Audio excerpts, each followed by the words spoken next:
Ahí estaba la conferencia de prensa. Efectivamente, Nuria, como bien señalaba, Gabriela Michetti está teniendo mucho protagonismo. Sí. Así que es un dato a destacar. A ver, Carlos Zavala, nuestro especialista de desarrollo sustentable, lo invitamos hoy especialmente para hablar de lo que está pasando en el litoral, estas inundaciones, más de 25.000 evacuados, una situación dramática. El gobierno anuncia obras, pero acá hay una situación que excede a este momento y tiene que ver con lo que viene hablando Carlos desde hace mucho tiempo, el cambio climático, la deforestación, y uno se pregunta, y si todo el mundo sabía, ¿por qué no hicieron nada antes? ¿Y qué se puede hacer ahora?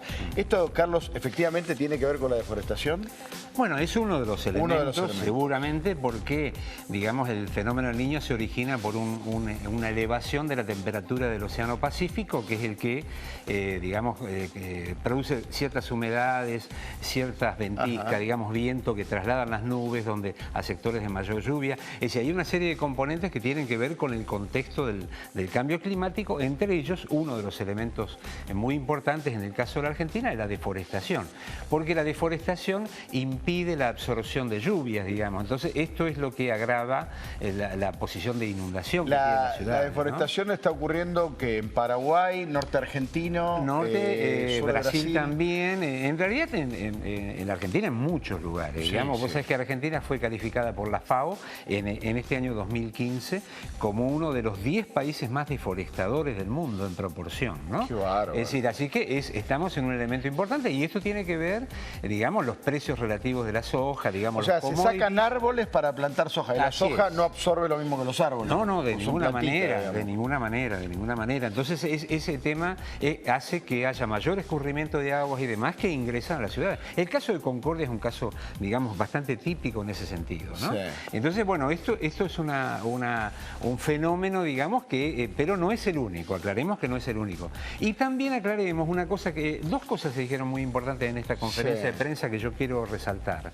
Una es la que cuando la ministra Bullrich menciona que el trabajo del gobierno no se va a acabar con la salida de la tapa de los diarios, por así decirlo, de la inundación, sino que el día después van a seguir trabajando para solucionarla. Esto es muy importante porque la sensación, digamos, de la gente que sufre este tipo de eventos es que una vez que salí de la tapa de los diarios desaparezco. Claro. Y por eso también se producen estas manifestaciones, a veces públicas, que digamos, a mucha gente le preocupa, que se cortan rutas, se cortan calles, se cortan autopistas, ese tipo de cuestiones, que tiene que ver para aparecer en los medios porque, digamos, da esta sensación de que si no estás en los medios, no se ocupan de lo que es tu problema. Claro, es verdad. Entonces, esto me parece un buen mensaje diciendo, asegurarle a la población damnificada... No es necesario hacer lío para que nosotros estemos acá. No, exactamente, comprometerse a que más allá del paso de la inundación, nosotros vamos a seguir trabajando para que no vuelva a ocurrir. Esto es un dato importante. El otro dato importante es tener en cuenta una cosa que ya dijimos acá. El fenómeno del Niño es malo para algunos, pero bueno para otros. ¿Por qué es eso? Y porque en la zona que es más seca, el fenómeno del Niño le trae agua. Claro. Entonces, digamos, fertiliza, ayuda, digamos, a la remoción de la tierra, ayuda a la vivencia biológica, digamos, necesaria, la mejora, digamos, que necesita agua. Entonces, ese agua del fenómeno de lluvia ayuda a otras zonas. Ahora, por eso, perdóname esto, lo que dijo el ministro Frigerio fue que se comprometen a realizar unos acueductos para llevar el agua sobrante de un lugar a lugares donde falta. ¿Eso se puede hacer? Se puede hacer. Suena una cosa faraónica. No, se puede hacer perfectamente. Y es parte digamos, de una técnica que justamente se promueve para aprovechar este tema de los fenómenos. ¿Pero cómo sería que tenga que hacer túneles llevando de agua de ahí a la Patagonia? Bueno, hay acueductos abiertos. Santiago del Estero. Sí, hay acueductos abiertos y acueductos cerrados. Puede ser por entubamiento, puede ser a canal abierto. Sí, canales. Pero de cualquier modo, digamos, alguna forma de canalización. En provincia de Buenos Aires hay muchos sistemas de canales, ¿no? Sí, algunos de ellos clandestinos y algunos de ellos con problemas que han traído también. Por eso, digamos, que el gobierno se compromete a una obra muy importante, porque es una obra muy importante, para llevarle a esto. O sea, que vos decís que la crisis que genera el efecto del Niño también puede ser una oportunidad si está bien aprovechada. Absolutamente es así. Es decir, por ejemplo, mejora la provisión de electricidad a las represas. Un un dato importante, es decir, le da mayor cantidad de caudal de agua a las represas para que generen electricidad.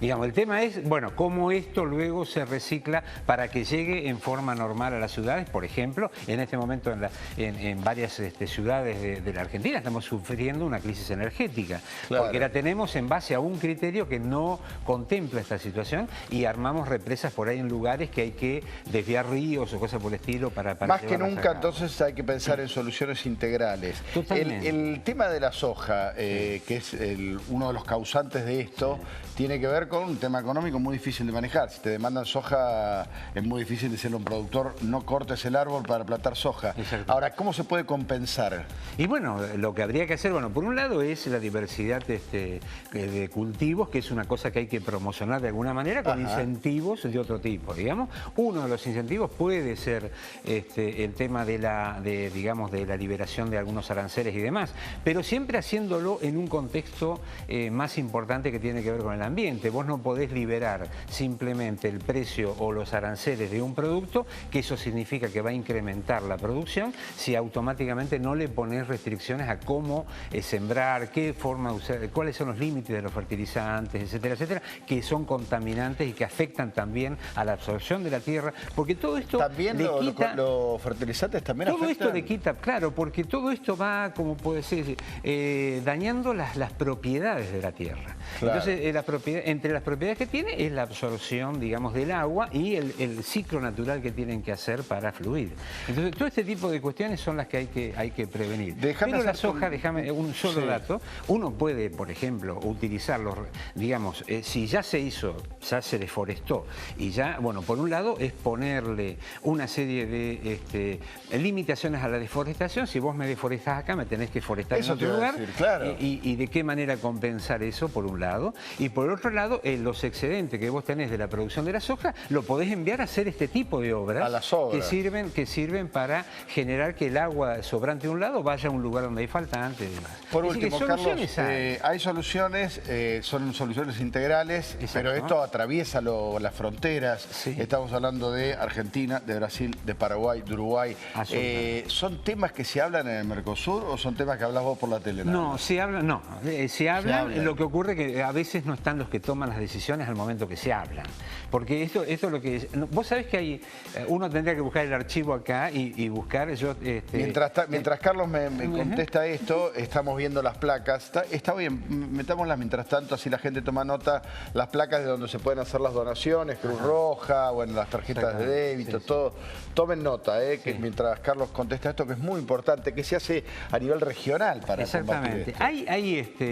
Hay discusiones y hay debates sobre esto. No estamos todos de acuerdo en este tema, realmente, porque la posición de Brasil, por ejemplo, en este momento con relación a las represas, tiene una crítica muy fuerte de las propias organizaciones ambientalistas, porque derivan cursos de río, porque producen daños colaterales como esto. Han inundado las represas brasileñas, digamos, han inundado Bolivia, lo aceptó Brasil y le va a pagar una indemnización a Bolivia por las inundaciones del último año. Es decir, que hay una serie de componentes regionales que hay que debatir. Digamos, hay temas sobre, por ejemplo, el agua es uno de los temas muy importantes, lo dijo el Papa Francisco en Laudato Si, digamos, el tema del agua hay que discutirlo regionalmente por varias razones. Una de estas es la ocurrencia de los desastres. Sí, pues estamos hablando más de agua dulce, con lo cual la crisis de oportunidad es agua muy valiosa, la misma agua que mata da vida, con lo cual hay que encontrarle la vuelta. Hay que buscarle la manera de hacerla, digamos, de reciclar